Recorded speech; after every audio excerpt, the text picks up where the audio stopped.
Thinking about reselling on Amazon? Hold up, before you get caught up in all the hype, let's see what it really takes. In this video, I'm going to be breaking down the exact learning curve and time commitment needed, and I'm going to help you avoid common pitfalls. Let's jump in and see if you're ready for the challenge. Okay, so how would you get started if you're still working your regular day job? Most people work from 9 to 5. That's 8 hours. I'm going to add one more hour to get to and back from work, so we're up to 9 hours now. Most regular people also sleep 8 hours every night, but we're not like most regular people. I'm going to drop you down to 6 hours of sleep every night. You can afford to lose a couple of hours of sleep if it means building your dream income. I did it too. When I first started reselling on Amazon, I was in the real estate industry. I would work from 9 to 5. I'd get back home at around 7 p.m. and work all the way till 1 or 2 a.m. in the morning. As soon as my income from Amazon surpassed my income from my 9 to 5, that's when I decided to go full-time Amazon. Let's get back to our clock now. We'd allocated 9 hours to work, 6 hours to rest. That gives us 15 hours. We have another 9 hours to work with. Let's also allocate another 3 hours to spending time with friends, family, relationships, or going to the gym. That gives us 6 hours. So we have 6 hours every night into building our side hustle and eventually our dream income. Are you ready to get started? Let's jump in.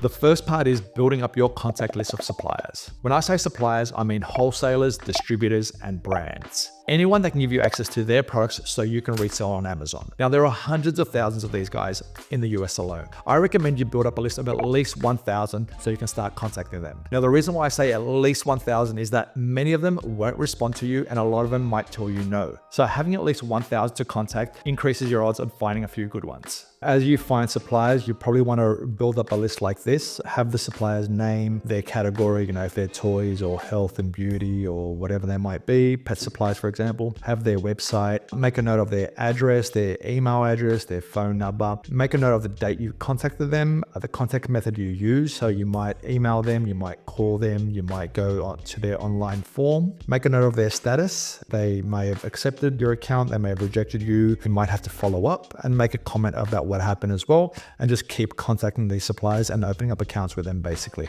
If you don't know how to find suppliers, check out the video below where I go in depth into all the methods that you could use to find as many suppliers as possible. Once you've started building up your contact list, you want to start trying to open up accounts with suppliers. Some suppliers have online forms that you just fill out. Others you might need to go back and forth via email. If you're going to be emailing them, I suggest you schedule a time where the email is going to arrive for them during their business hours. You want them to think that you're a legitimate and professional business and not someone from overseas or someone just doing a side hustle. Contact at least 20, but a maximum of 50 every night. If you're to contact more, for example, let's say 200 in one single night, high chances are that you'll get overwhelmed with their responses and you might miss out on some good opportunities. 20 to 50 is a manageable amount to contact every night. Until you find a few good suppliers that you can work with, your main focus should be to find and contact as many suppliers as possible. Once you open up an account with a supplier, they will then send you their price list and then you can start getting to work on that part. The most common ways suppliers will show you their available products is through spreadsheet or Excel price lists, through their eShop,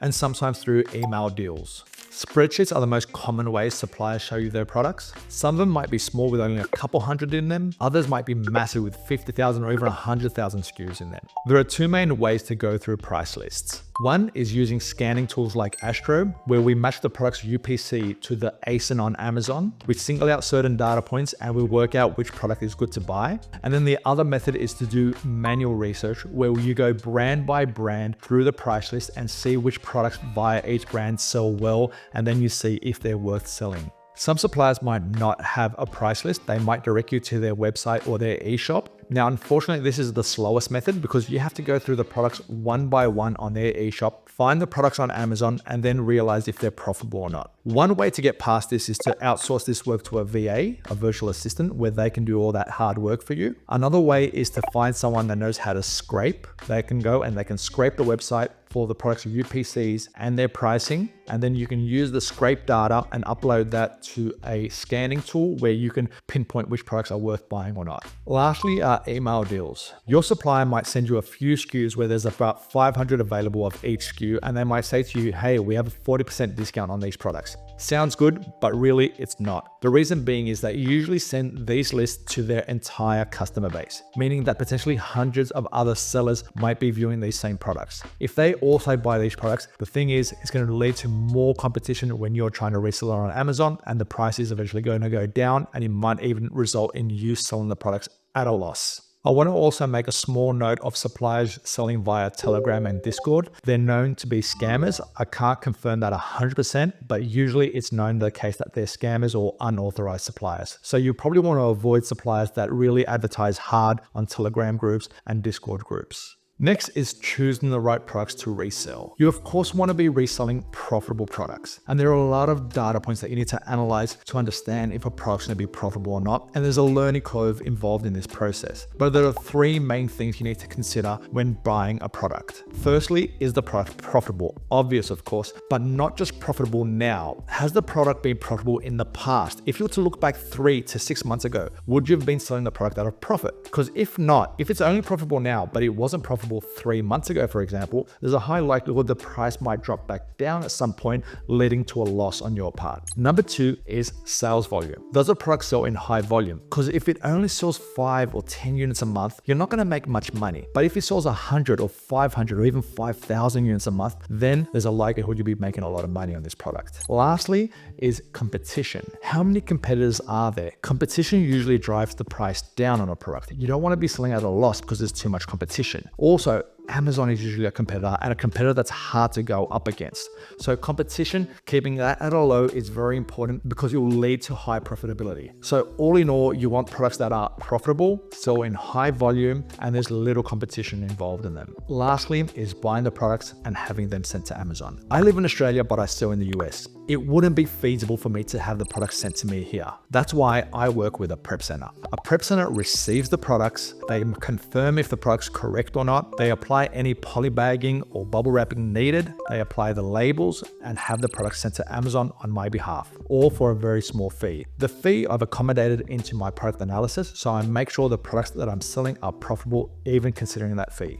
Working with a prep center is the thing that has really allowed me to scale my business. I work on average 10 hours per week, but if I had to prepare thousands of units every single week, I'd probably be working more like 30 to 40 hours a week just on the preparation alone. So the fact that I work with a prep center has really helped me scale my business because all my focus goes into the product research and buying the right products that are going to end up with a profit for me on Amazon. Breaking it all down now. First, we have to open up accounts with suppliers, which means finding them and contacting them. Then we have to receive their price lists and see which products that they have available that are on Amazon.